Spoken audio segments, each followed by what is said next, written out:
문재인 대통령이 이번 주 중반 여야 5당 대표들을 청와대로 초청해 유엔 외교 성과를 설명합니다. 네, 이를 통해 협치 재개발판을 마련한다는 구상이지만 홍준표 대표가 불참 의사를 밝히고 있어 그 취지를 제대로 살릴 수 있을지는 불투명한데요. 청와대 취재기자 연결합니다. 이경희 기자.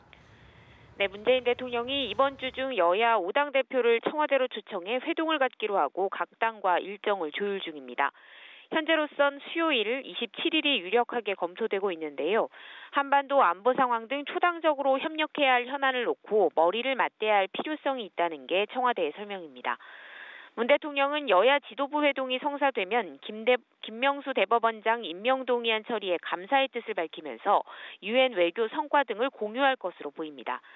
이를 통해 김명수 대법원장 인준으로 다소 누그러진 전국 긴장감을 풀고 여야정 국정 상설협의체 구성 논의도 매듭을 짓겠다는 구상이지만 잘 될지는 미지수입니다. 특히 제1야당인 자유한국당 홍준표 대표가 여전히 회동에 부정적인 입장을 견지하고 있어서 지난 7월 G20 이후 회동 당시처럼 불참할 가능성이 높은데요. 청와대는 그때보다 몇 배의 강도로 끝까지 참석을 설득하겠다는 입장입니다.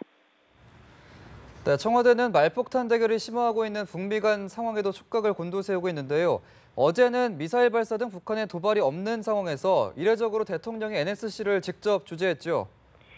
네, 어제 문재인 대통령이 직접 국가안전보장회의 NSC 전체 회의를 주재했는데요.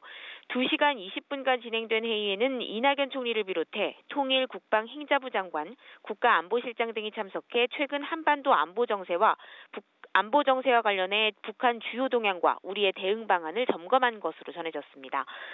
문 대통령은 최근 북한의 연이은 도발과 김정은 성명으로 긴장이 고조되고 있는 가운데 북한의 추가 도발을 억제하기 위한 대응 방안을 적극 강구해 나가도록 지시했습니다. 어제 NSC 전체 회의 소집은 최근 미국과 북한 사이에 수위 높은 설전이 벌어지고 있는 상황에서 이뤄졌다는 점에서 이목을 끌었습니다. 특히 미사일 발사와 같이 북한의 뚜렷한 도발 징후가 없는 상황에서 대통령이 직접 회의를 주재했다는 게 이례적인데요.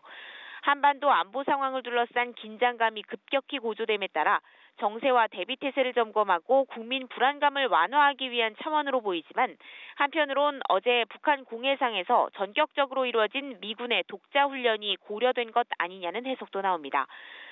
사전 협의가 된 훈련이었지만 최근 상황이 미북 간 우발적 충돌로 번질 수도 있는 상황으로 보이는 만큼 위기 관리를 위한 대책 논의 측면이 있지 않았겠냐는 겁니다.